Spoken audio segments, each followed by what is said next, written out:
Hi, my name is Dr. Casey Pensick, and I'm the audiologist provider for the hearing aid specialist of the Carolinas at our offices in Hendersonville and Asheville, North Carolina. So I wanted to take just a couple of minutes to go over with you some of the best practices in regards to hearing aids and amplification.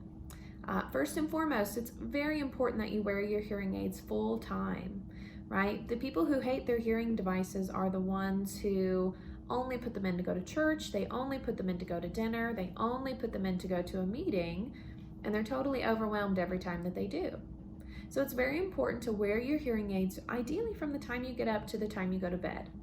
That helps your brain adapt to the amplification, it helps your brain relearn how to listen to its new environment, and it also keeps your brain healthy, which with new research coming out on a daily basis, we know that healthy hearing means healthy aging and a healthy brain. So wearing your devices full time helps stimulate your brain and really keeps you healthier in the long run. So we need to wear our hearing aids full time. It's also important to keep in mind that hearing aids are water resistant, they are not waterproof, right? So if you know you're going to go do something where you'll get wet, take a shower, go swimming, especially if you know you're going to do something where you'll sweat.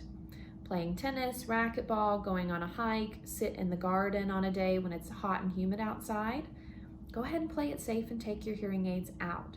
They really are not designed to get wet. So take your devices out if you know you're going to get wet.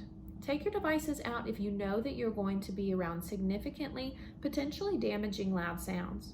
I tell my patients all the time, hearing aids do not double as hearing protection. So if you're going to be at a loud concert, mowing the lawn, using power tools, doing the leaf blower, your hearing aids need to come out and you need to either put plugs in or muffs on, because it's important to try and continue to protect the natural hearing that you do have.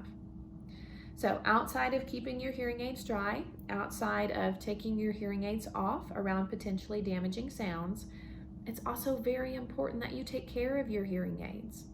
Right? A very important part of what I talk about with my patients is cleaning, maintenance of care of the hearing aids. So it's obviously important to continue to see your audiologist on a routine basis for deep cleaning in our offices, but there are lots of things that you can do on your own at home on a daily basis to help keep your hearing aids working at the highest possible level, which also means that they'll likely last you longer, potentially many years longer, right?